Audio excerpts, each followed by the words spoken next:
Good afternoon, everyone. Thank you so much for joining us today. My name is Terry Wilt, and I'm the Director of Community Engagement for Mayo Clinic Health System in Southwest Wisconsin. On behalf of our entire organization, I welcome you to today's community forum titled Dr. Greg Poland 2.0, a no-nonsense COVID-19 discussion. This is our sixth community forum devoted to COVID-19 topics and our second featuring Dr. Poland. He's back by popular demand after drawing a large audience and receiving high praise following the September 10th event, in which he addressed many of the misperceptions and misconceptions surrounding COVID-19 vaccines. With today's community forum, we continue our quest to bring you current and reliable information to help you make informed decisions.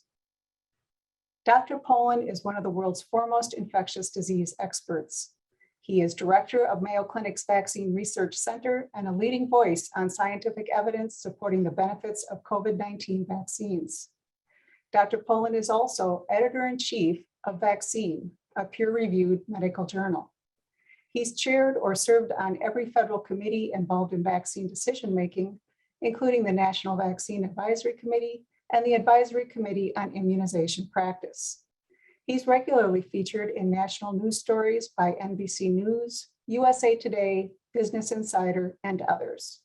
He's in high demand as an advisor and a speaker, and we're truly fortunate to have him with us again today to share his knowledge and answer your questions.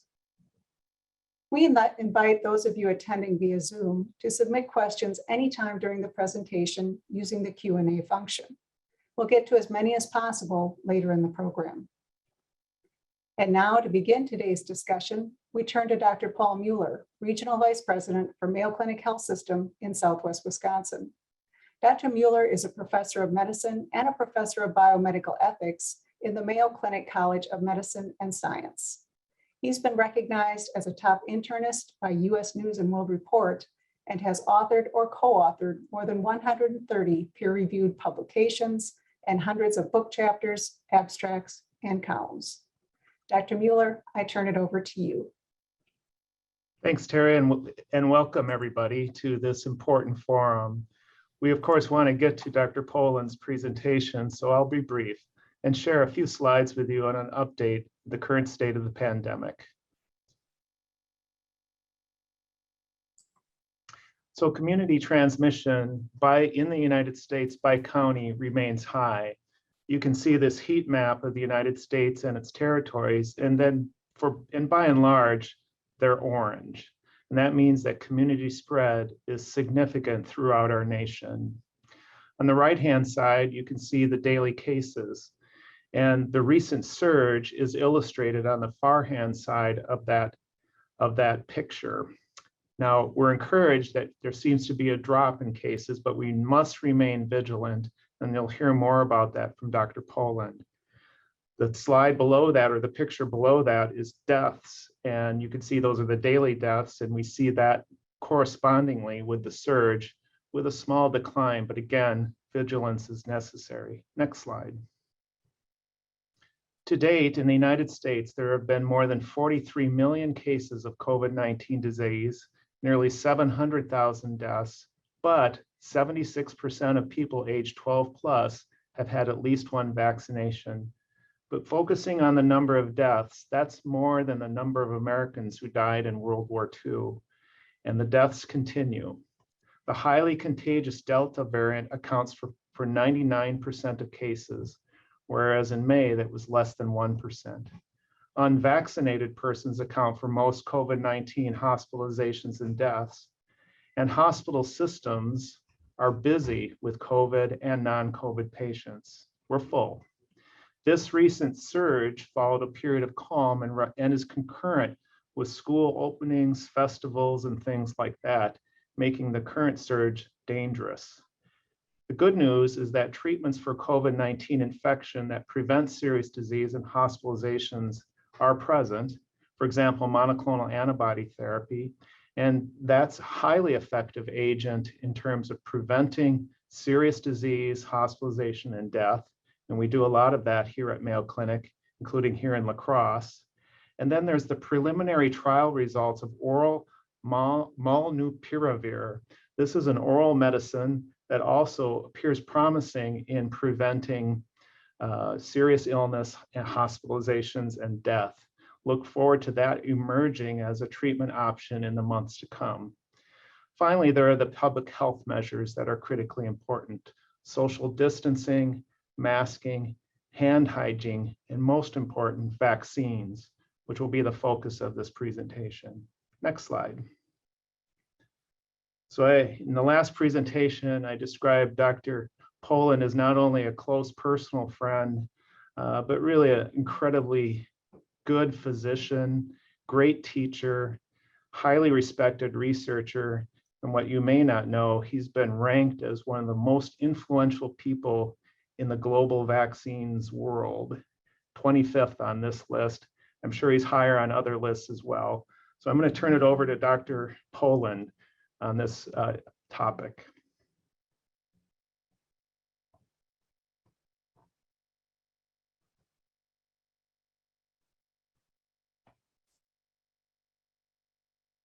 I think you're muted, Greg.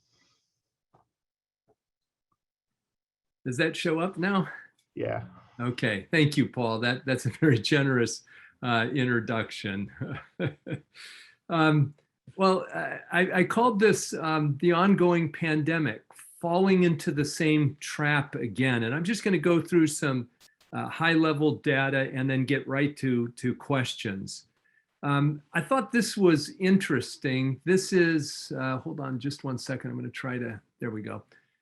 This is from a letter written by Martin Luther in 1527. I shall avoid places and persons where my presence is not needed, that's social distancing, because I might cause their death as a result of my negligence. Interesting morality there. If everyone would help ward off contagion as best he can, then the death toll would indeed be moderate. But if some are so foolish as to not take precautions, now we would say masking, distancing, vaccines, and aggravate the contagion, then many will die. And note that this was written 300 years before we had an understanding of the germ theory of disease. Well, George Bernard Shaw was, I think, right. He said, we learn from history that men never learn anything from history. Well, these are some Wisconsin data. This was last updated in mid-August. It would be even more dramatically different if we had the data to put in here. But this is looking at cases, hospitalizations, and deaths. So on the left-hand side are fully vaccinated. So for every 100,000 fully vaccinated people, there would still be 125 breakthrough cases, vast majority of those very mild, almost 5 hospitalizations, and 0.1 deaths. That's fully vaccinated. What about people who are not fully vaccinated? Well, for the same 100,000 people, there would be 369 cases, not mild, 18 hospitalizations, and a little over 1 person would die. This is Idaho. I thought the way they displayed this was helpful. When you look at their medical system across the state, 98.9% of cases are occurring in people not fully vaccinated. 98.6% of people hospitalized were not fully vaccinated, and 98.7% of people who died were not fully vaccinated. So, if you're not, or somebody you know is not fully vaccinated, you've got to do a lot of mental gymnastics, let's say, to try to explain away these data.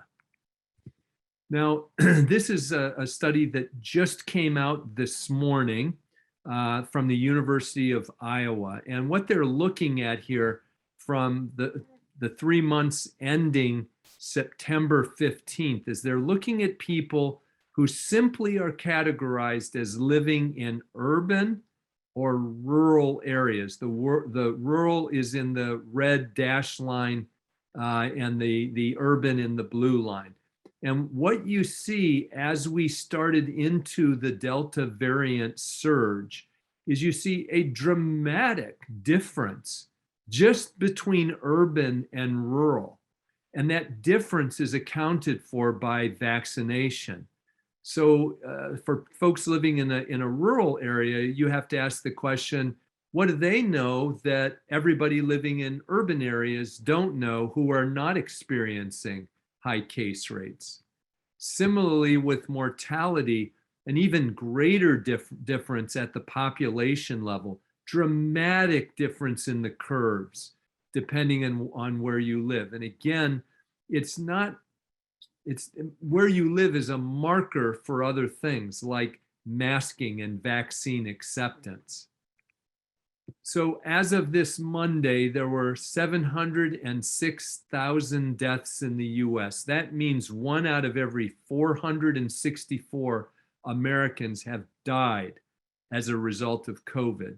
That's the equivalent of 22 airplanes, each of which carried 400 people, falling out of the sky and everybody aboard dying every week for 80 weeks straight. I'm pretty sure I couldn't get you on that next airplane. And yet that metaphorically is exactly what people who are unvaccinated are doing. US males overall have lost 2 years of life expectancy. If you're African American, 3 years of life expectancy. This is more than since World War II, and I note, we called that a world war. More deaths than due to the 1918 influenza pandemic over 100 years ago. Again, recalling that George Bernard Shaw quote.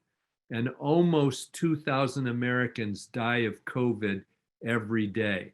And as Paul noted, about 65% of eligible Americans are fully vaccinated. Now, I'm not wanting to set up a competition here with Wisconsin, but I do want to note that 91.5% of Minnesotans over the age of 65 are immunized fully. The other issue I often hear people say is, well, you know, I heard of somebody who got COVID and they didn't die. And that may very well be true. In fact, odds are that depending on their underlying medical conditions, they won't die. But the odds are also that they'll develop long haul symptoms.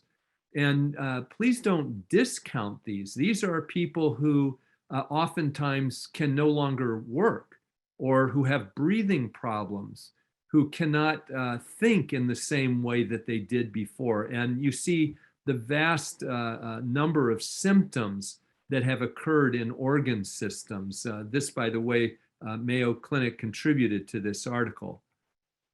One of the very unfortunate things about how this pandemic has been handled in the rejection of vaccines is that it has disproportionately now moved toward being a disease affecting children, whereas in the beginning of the pandemic, we did not see this. We've had a 240% increase since July of the number of children and adolescents hospitalized with COVID. Last week, there were almost 250,000 new cases in kids and teens, and about 2,000 children are hospitalized each day in the United States, which is an almost 30% increase from the previous week. Since the start of the pandemic, over 5 million known cases have occurred in children.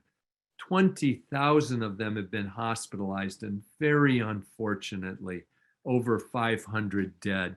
Now, these are not children that could have gotten a vaccine since it's not yet available, but clearly they're around adults who could have gotten the vaccine. Fortunately, even with 20,000 hospitalizations, the risk of hospitalization is low in a child, the risk of dying even lower. But about 1 in 4 of the new COVID cases are now occurring in children. So I've asked this perhaps before of this audience, which risk do you want? You only get 3 choices. There's no avoiding one of these 3 choices. You either get vaccine, or you lock yourself in a room like Howard Hughes, or you will get infected. You will get infected in time. I try not to be dogmatic, but this is one of those areas where one can safely be dogmatic. If you are not vaccinated, you will get infected at some point. So if you're a wise person, you're going to have to balance known risks and known benefits, not what some rap star or athlete says, but what people who collect and analyze and scrutinize data are publishing. One of these areas is in pregnancy. As of this past week, 125,000 known cases in pregnant women, 22,000 hospitalizations, and 160 deaths. If you're pregnant and you get symptomatic COVID and you've not been immunized, you have a 70% increased risk of death. I note only 31% of pregnant people have been vaccinated. So if you're pregnant or planning on pregnancy, please consider getting vaccinated. One of the big issues in our society is hesitancy and rejection. And I want to point to the bottom part of the graph, the lightest blue. These are people who say they're not going to get the vaccine. Even in the face of 1 out of every 464 Americans dying, that number has not changed. So there are a group of people where data, where facts are not going to change their mind. But I do want to note the other groups, the cautious and the interested, are increasingly getting immunized as they see the reality of COVID-19. As you know, a third dose has been recommended in people who are moderately to severely immunocompromised. And this past week, last Friday actually, the EUA for Pfizer only, and only in those 18 years and older, we now have recommendations for booster doses. And they are of two types. A should recommendation for people 65 and older, or who live in long-term care facilities, or who are 50 to 64 with underlying medical conditions. And then two may receive a booster dose. 18 to 49-year-olds with underlying medical conditions. And then this last one, which was a bit controversial, the ACIP panel voted against including this one, and the CDC director overruled that and added it. And I happen to think she's right here. But 18 to 64-year-olds who are at increased risk of COVID exposure and transmission because of occupational setting, that's most of us in the healthcare field, or institutional setting based on individual risks and benefits. Now, do booster doses work? On the left side, you see 18 to 55-year-olds. On the right side, 65 to 85. And you see in both cases, 1 month after dose 2, you see a drop. I'm not showing you the month before dose 2, but you see a drop that jumps up after dose 3. So people get a profound boost in antibody response after getting dose 3 or a boost.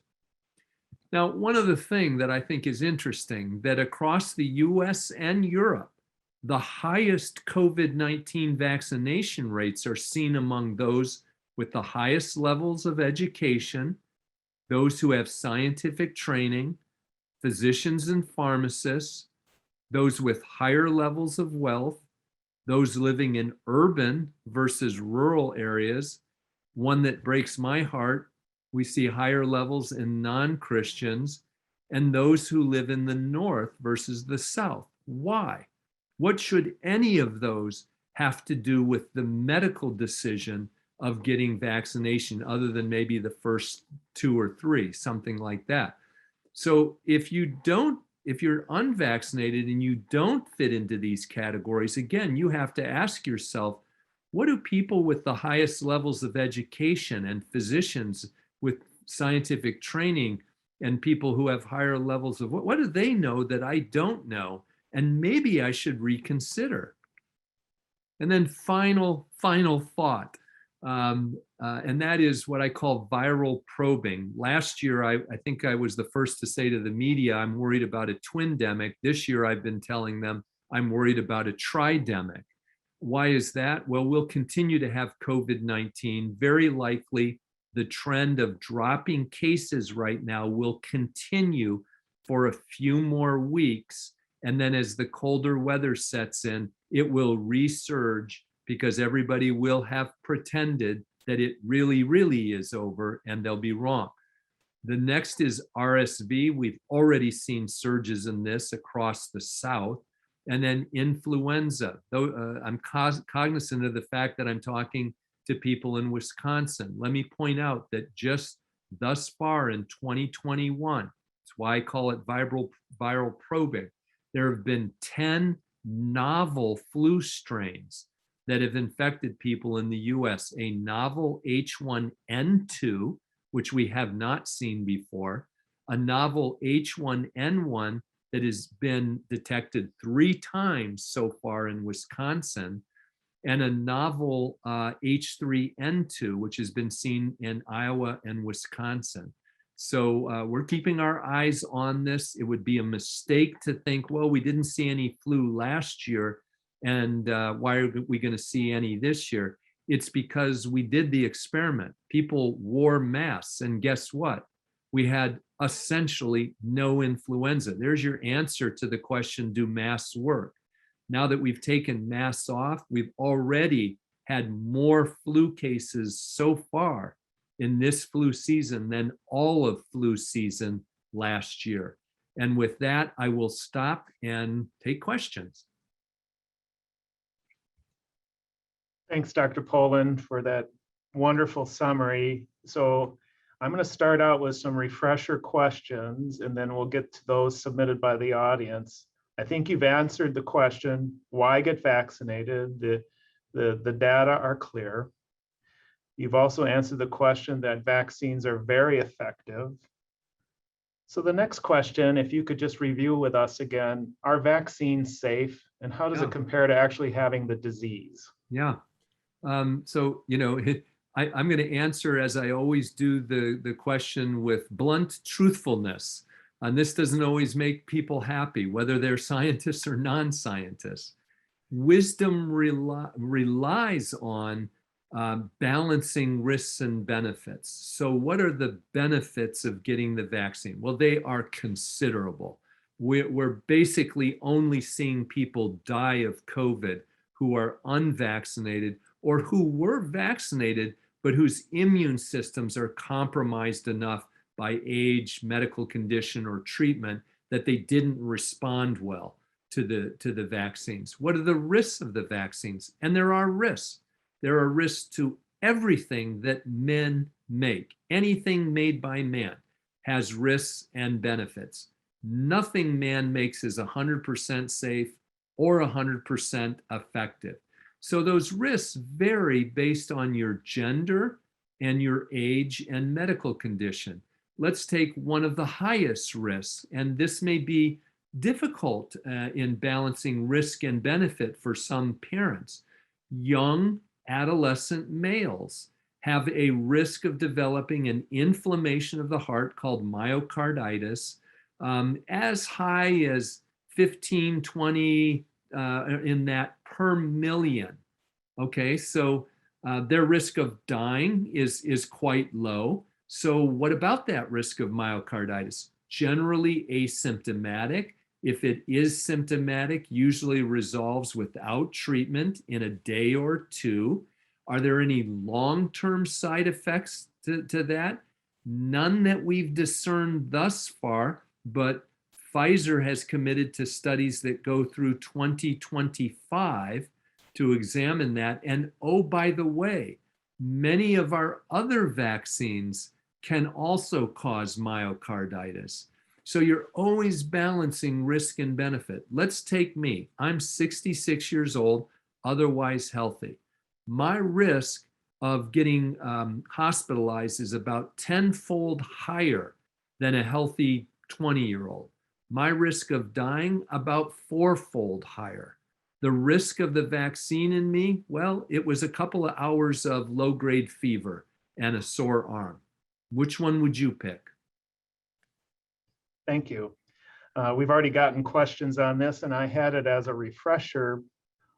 Let's just say I had COVID-19 infection 6 months ago or recently. Should I get the vaccine? It's a really good question. And it's one where we would like to have more data. One of the difficulties in answering some of these questions is what you and I know from studies published 6 months ago doesn't hold up as the airplane continues to fly, as the pandemic moves on. We didn't have Delta 6 months ago. Now we have Delta. The answers all change.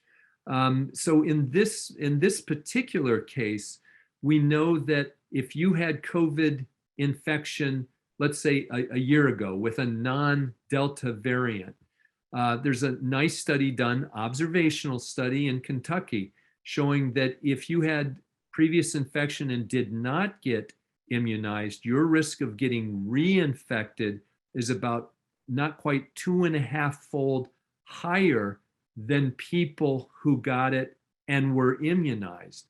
So we clearly see elevated breakthrough cases, reinfection is a better word for it, in people previously infected. That is not a surprise to us. Everyone listening to me has been infected with coronaviruses multiple times. We call those seasonal coronaviruses, and you probably call them the common cold. Lots of things cause the common cold, but one of the viruses that most often causes it is coronaviruses. And yet immunity doesn't last, so we get infected over and over and over again. If you're an average person living in America, you get 2.2 respiratory infections per year. And probably one, if not both of those, might be coronavirus. So immunity is not persistent. So whether you were infected or whether you get vaccine, your immunity will wane, just like with influenza. We give an influenza vaccine every year because the strains change and immunity wanes. So even with prior infection. Now, I will say, if you survived it and had no complications, prior infection plus vaccine immunity is superior immunity. It's really good immunity. Yeah. Well, you had mentioned children and approvals. What's on the horizon for kids younger than age 12 in terms of vaccines? Yeah, so the rumblings, and my ear is pretty close to the ground. The rumbling is perhaps by Halloween, there will be an EUA for children 5 to 11 years old. What's an EUA? Pardon me? What's an EUA? Oh, so emergency use authorization.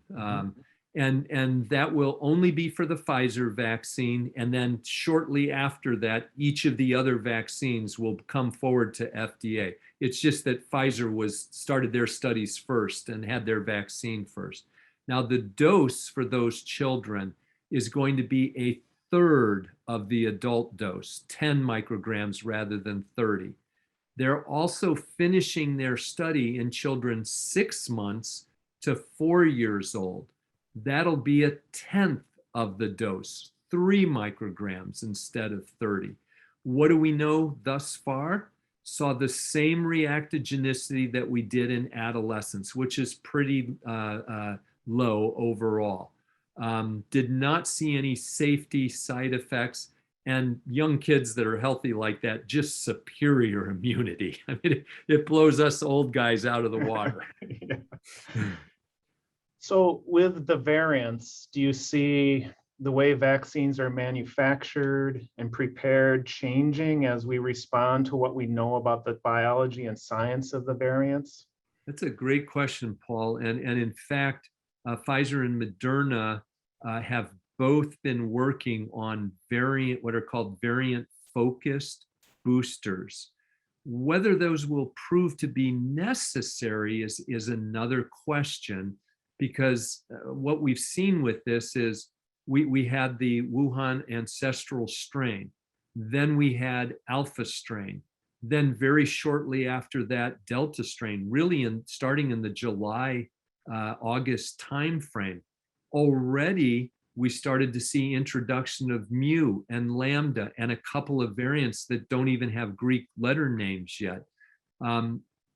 It's unclear to me whether a variant focused is a good idea, because by about the time you manufacture and distribute it, you'll see cases waning and a new variant take over. So what they've started to shift to is pan-corona vaccines. And that's where I think we're going to see the most value. But in the meantime, we do clearly see that even giving a booster of the original vaccine offers considerable protection against the Delta variant. Thank you. And I'm going to ask one more question, and then we'll see what Terry has in the queue.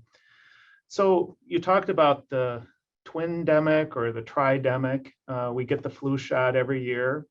Can I get the flu shot at the same time as the COVID booster? Yeah, the answer to that is very clear. Yes, you can. Ideally, if you're just going to get 2 vaccines, 1 in each arm, so if there's any undue local reactions, we can kind of sort them and not say, gee, you had a sensitivity to one vaccine and have it wrong as to which one. Let's say you have to get 3 or 4 vaccines. A lot of people are behind on their vaccines. For you adults, we want to be sure you're up to date with your acellular pertussis, your shingles, your pneumococcal, your flu, and COVID. That's 5 vaccines. You can get more than 1 vaccine in the same arm. We just like to separate it by an inch or more. Good to know. Terry, what kind of questions do you have? We have all sorts of questions coming in on a variety of topics. A lot of them center on the vaccine and children. So I thought we'd start with this question, which is representative of many. Many parents are very concerned about the vaccine's potential long-term effects on children. Some may opt not to vaccinate younger children when eligible because kids generally don't get as sick as adults. How would you advise these parents? I understand that. And I will tell you, as a vaccinologist for 4 decades, I share that, wait, pause, and let me see the data and really think this through. It's easy in the older adolescents and adults. That's an easy data-driven decision to me. When we get to the younger kids, the issues are, and I'll try to go through it pretty quickly. The issue is, are they going to get sick, hospitalized, or die? The issue of long-term symptoms, and then the issue that goes beyond the child, which is transmission to other people and the continued propagation of the pandemic. So what I would say as a parent with the younger children is, I don't want them to be sick. I want them to be in school and getting educated. I want them involved in all the socialization activities that are important in that age. So that's a soft weight toward vaccination.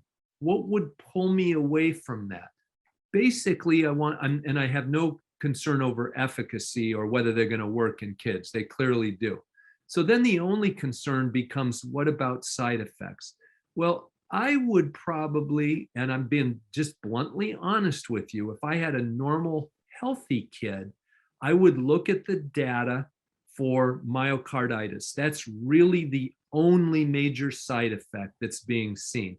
I'm taking off the table, they had a fever for a few hours or for a day. They didn't feel well for a day. Those are transient and they resolve on their own.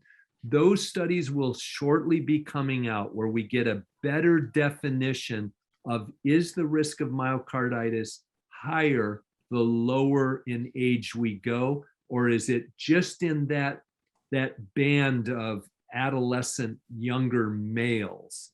So You notice I'm not saying a definitive yes or a definitive no, because I think in fairness, we want to see those data and weigh them.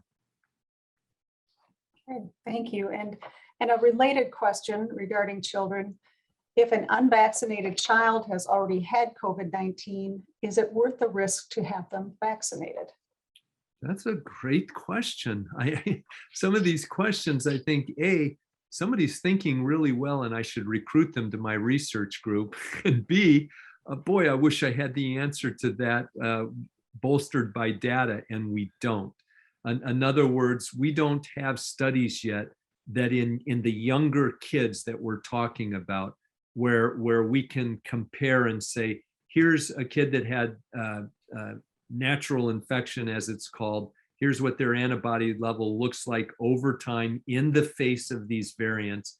And then another set of kids that were infected, got vaccine, and we follow them. Don't have enough of those data yet to be able to say anything definitive. In general, what we have consistently seen across the older age groups is that prior infection plus vaccine, you get many-fold higher immunity from that. Okay. And then staying on the topic of children or teens and vaccines, can you share any research or data that's been collected on young females 12 to 16 having menstrual cycle changes after vaccination? How can a vaccine cause these changes? Sure. So it's not clear yet. Let me start a little bit further back. Temporality is not causality. In other words, just because something happened near to the time you got a vaccine doesn't mean the vaccine caused it. It's a hypothesis, and that hypothesis just got funded by the NIH. They just let out some awards to study that very question. What do we know so far? Well, anything that can cause a low-grade fever, stress, anything like that can cause minor perturbations to a physiologic cycle, whether it be a menstrual cycle or any other chronobiology type of physiology.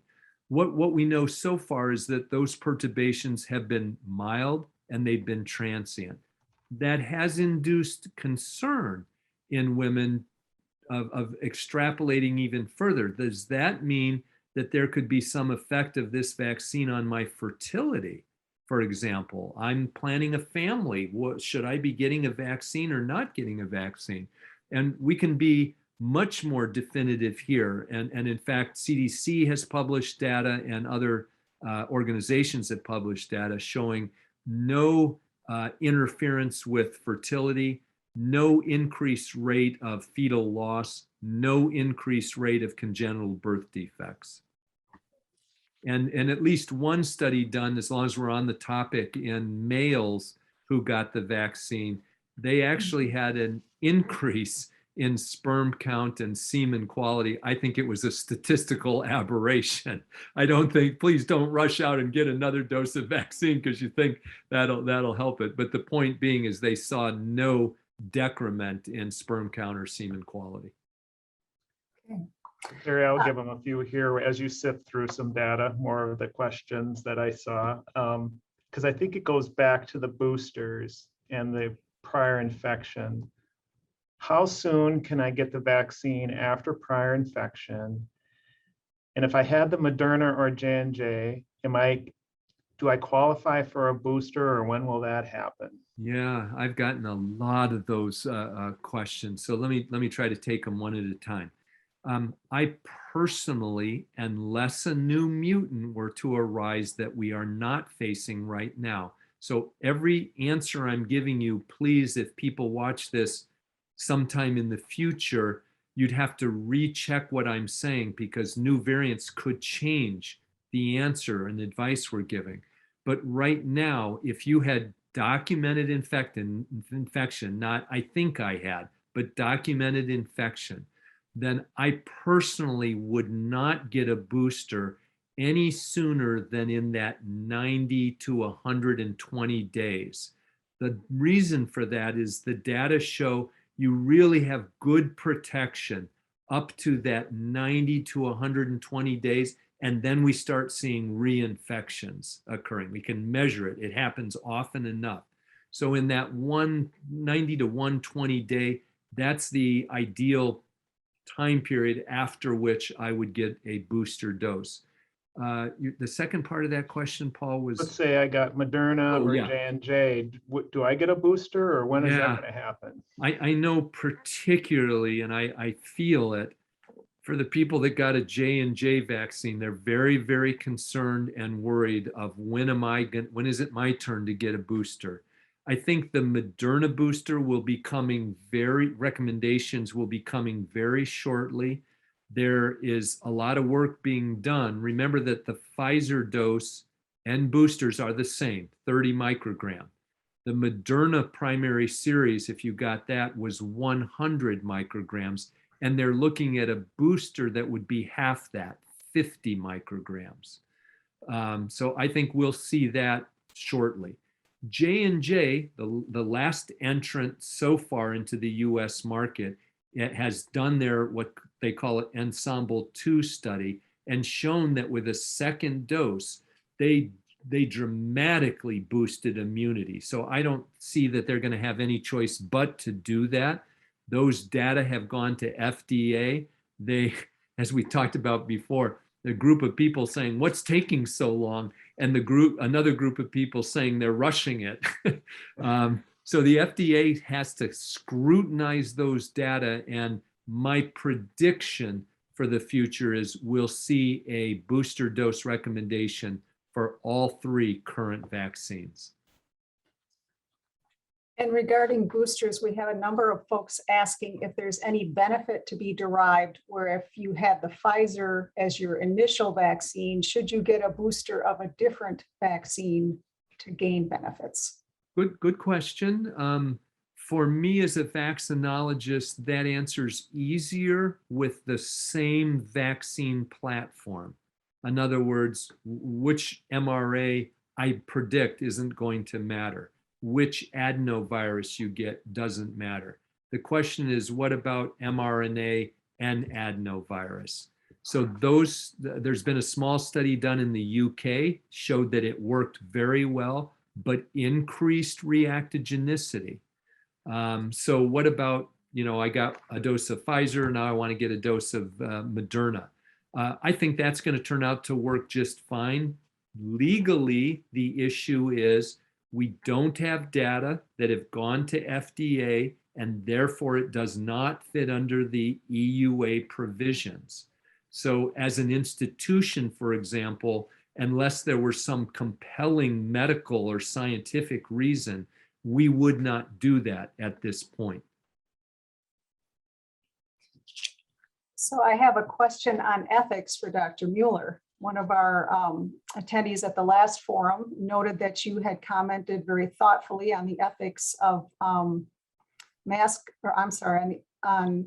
mandates. So their question is, people seem to be increasingly callous toward unvaccinated people who become sick and sometimes die from COVID-19. Some go so far as to say medical care should be denied to those who refuse the vaccine. What are the medical ethics around caring for those who contract COVID-19 after refusing to get the vaccine? Well, it's simple. It predicates around love and compassion. That's what we do as healthcare providers. We're informed by our values. We will take care of you and love you and get you through that illness. It isn't any different than someone I'm caring for who has a heart attack and is a long-term smoker, or lung cancer and long-term smoker. I wish they hadn't done that, but that's no time for me to cast judgment on that individual. We take care of them, we get through their illness, we care for them, and we try to do it the best we can. So there's no role really for, I would say, rationing care for patients who have not received the vaccine and now unfortunately have COVID-19 disease. We will continue to be guided by our values, and we'll continue to have forums like this one to convince people of the merits of public health measures like masking, distancing, and vaccines. And one of the questions related to early treatment. That's why we stood up in less than 48 hours an infusion center for monoclonal antibody therapy when we got it. And that clearly prevents hospitalizations and death when we get it to patients early enough. And that's why the oral medication is so exciting to see that trial result. The fact is, and Dr. Poland is the expert on this, even if we manufactured 100 million doses of that oral medicine, the distribution and the efficacy of treatment for acute disease is not going to come close to what public health measures and vaccines can do in terms of preventing hospitalization and death. Yeah, and I would just heartily endorse what Dr. Mueller just said. You know, the Hippocratic Oath that I took said nothing about excluding people from medical care, even when they have, you know, caused, if you will, their own illness or through neglect of something. That's not our job. Our job is to care for everyone and anyone. Paul and I served in the same division, and he'll remember that back after 9/11, there were a number of us, myself included, that volunteered to get smallpox vaccines so that if we saw any smallpox, now there's a vaccine where you have to sit and think about the risks and benefits. If we saw any smallpox cases, they needed a cadre of doctors and nurses and respiratory therapists willing to walk into that room and take care of patients. And we did. We got those vaccines. Thank you both. Because we said this was going to be a no-nonsense discussion today, I want to make sure that we touch on some of the more contentious topics that our viewers are submitting. So we have a number of questions about the use of ivermectin and hydrochloroquine and studies that show that these are effective, or examples of other countries where they're used widely. And people are asking why we don't use those here. What's behind that? Can you comment? Sure. Did you want me to take that, Paul, or were you? Sure. Okay. I have some information on that myself, but you're much more expert on this than I am. Well, you know, the general topic of that is what's called repurposing. The idea that you could screen already approved drugs in the laboratory and use that as a way of down selecting the tens of thousands of drugs we have down into a few that could, that's feasible for us to study. A whole bunch of those: azithromycin, vitamin D, hydrogen peroxide, hydroxychloroquine, ivermectin, and a million more, it seems like, are proposed. Often the first studies that are done are hypothesis proposing studies that non-critical readers miss. Those are studies that have critical study flaws. And so the way that you have to do it is you then subject these to randomized controlled trials. So where those have occurred, they have not shown benefit. So these are randomized, double-blind, placebo-controlled trials, and they have not shown benefit. Now, where somebody might push back on me is ivermectin. So with the ivermectin studies that have been done, I would encourage you to see the meta-analyses where they take out the one study that had a fatal study design flaw in it, and it shows no benefit.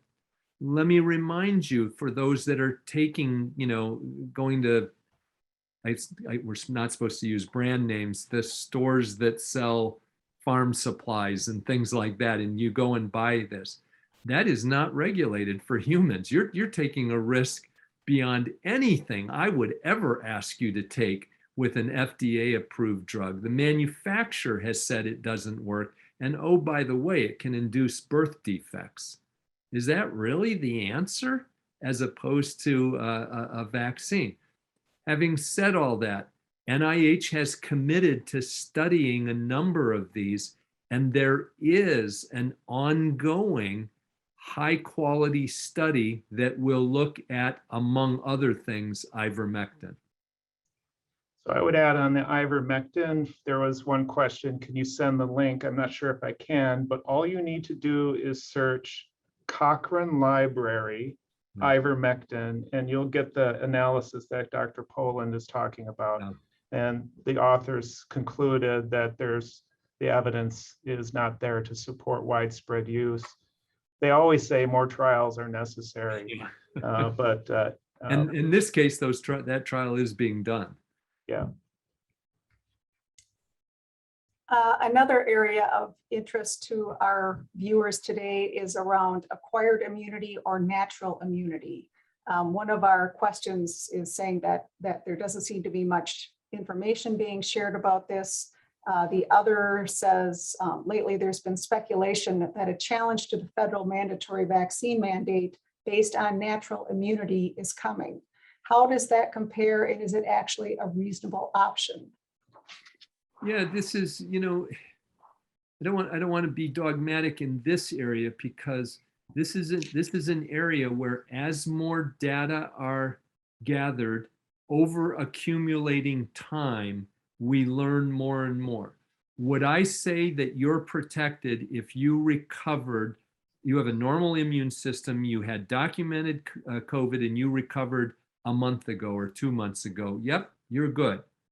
What about at 120 days? Nope, you're not good. We clearly see an increase and increasing number of reinfections in a situation like that. And I just explained earlier why that is. Now, I'm going to be I'm for those that are in infectious disease or immunology, I apologize. I'm simplifying here for the word picture of it. When you get infected with the virus, your body, your immune system is distracted into making antibodies against all of the components of that virus. So it doesn't make a very deep response, but it makes a broad response. Antibody to a lot of those components is irrelevant. It doesn't protect you in any way. With a vaccine, you're getting a very narrow immunity, but extremely deep immunity. And that's why efficacy in these trials has been, from the get-go, in the 95% plus. I mean, it's stunning. You have to remember that when these trials started, FDA was hoping, as were we as vaccinologists, for a vaccine that was at least 50% effective. And FDA said they would license something in the context of a pandemic that was at least 30% effective. These are in the high 90s. And it's just amazing. Another question about a somewhat potentially controversial topic. A nurse in the Department of Health and Human Services recently claimed that physicians are underreporting adverse reactions to COVID-19 vaccines because the reporting process takes too long. She claims that adverse reactions are far more common than what's being reported. Can you comment? Sure. It does depend on what adverse reaction you're talking about. Most people are probably not going to report an hour, a few hours, even a day of low-grade fever and headache. They're just not. Those are data we get from controlled clinical trials. So the real issue is about the things that are more rare than that take hundreds of thousands to millions of people. And we don't have clinical trials and never will that size. So again, like many questions, there's elements of truth in that question and elements of misinformation. One of the misinformation in there is it's too hard to report them. Any of you, if I, talking today, told you about the side effect that I had to my mRNA vaccine, 4 hours of fever and chills, you are perfectly within your right on right now, and I'm not suggesting you do it, but you can go on to the internet and type in VAERS, VAERS, and inside of 2 minutes, you can report that my side effect, my adverse event. I've already reported it, so you don't need to. But it's that easy to do. Now, where some difficulty can come in is for serious events. Let's say somebody claims death or an organ rejection or something like that. Then what happens is CDC scrutinizes those data. And many times what you find is that somebody developed, I'll just make things up, somebody developed diabetes on Monday, they got their vaccine on Wednesday, somebody reported it as related on Friday. Well, when you go into the records, you see, wait, that time sequence doesn't work for claiming that it was caused by the vaccine. So you have to be careful about those, but this is a passive reporting system. Anybody can report any adverse event for anybody. So it And I seems that, might just add, oh, sorry, Paul, go ahead. well, it seems there are several questions, in fact, about reporting and documenting cases. So both you and I said there have been roughly 700,000 deaths in the United States. That's right from the CDC. Yeah. And it's also followed by some of the other trackers, for example, Johns Hopkins University and Mayo Clinic. So these are, in my view, pretty reliable sources. So do you debate those figures? Yeah, I think where it, death is, as we often say, is a pretty hard outcome. We're probably very close on that one. What's hard is when somebody's found dead, for example, you don't always know what the cause of that death is. But that's not 100,000 people. If that's 1,500 people, okay, it was 700 and 500 people instead of 700,000 people or something like that. It's with things like mild and moderate infection. I think we miss a lot of those. I think most modelers would say that the numbers reported of how many people have been infected are lower than reality. How do they construct those models? You go, for example, to blood donors and you begin to realize, wait, 1 out of every 8 here has antibody. And now moving to, wait, 6 out of every 8 have antibodies here. So you can figure some of those things out. For safety, you have to remember that VAERS alone is a passive reporting system. We have a system of 4 or more overlapping integrated systems. So we can look, for example, at Mayo Clinic. What side effects have we seen? Kaiser Permanente reviews their data every week electronically, looking for any red flags. The Centers for Medicare and Medicaid Services does this every week. So there's all these, this is why in the US we have the most robust vaccine safety system in the world, because of these overlapping systems and because we have an electronic medical record and claims databases where you can investigate these things very quickly. Yeah, and I think the data are very robust. I think the public can be reassured regarding that. But then there's the practical matter of care providers like you, myself, nurses who care for patients with COVID disease every day in our hospitals and in our intensive care units. And it's a tragedy to be with a patient and their family, and that patient dies despite our heroic efforts, and they were unvaccinated. Again, we love them, we care for them, we don't cast judgment, but we're seeing this in our hospitals and across the nation every day. The practical reality is that people are dying of this disease. I talked 2 weeks ago, Paul, to one of our colleagues, I won't mention his name, in critical care. He just needed somebody to ask a question and vent. He broke down crying. They had admitted I think he was 40 years old, otherwise healthy, but he got COVID, was pretty moderate, got admitted to the hospital, started requiring oxygen, started needing more. They needed to move him to the ICU and, as it turned out, intubate him. I believe he did survive. but he had been against masking and against vaccines. And on the way to the ICU, he said to the nurses, I want you to do everything science knows to do to save my life.